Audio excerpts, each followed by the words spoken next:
السلام عليكم إخواني أخواتي، سأقدم لكم طريقة جد مهمة، وذلك من نظر تلاعب بحاسوبك من طرف الهاكرز.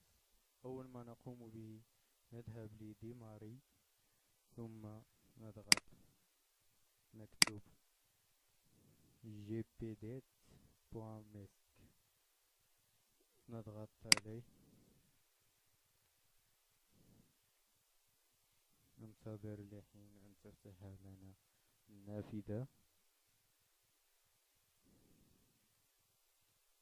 هيا، ثم نضغط على ميدلي d'administration، ثم سيستم، ثم نذهب ل deactivate anonymity، ثم نضغط active oui،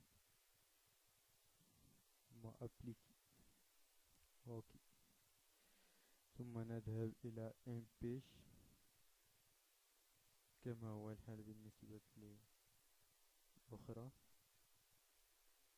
ثم oui applique ok.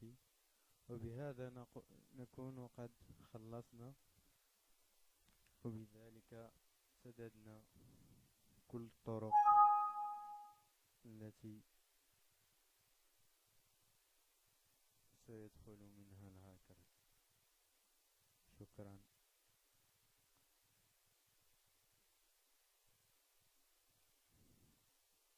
إلى اللقاء.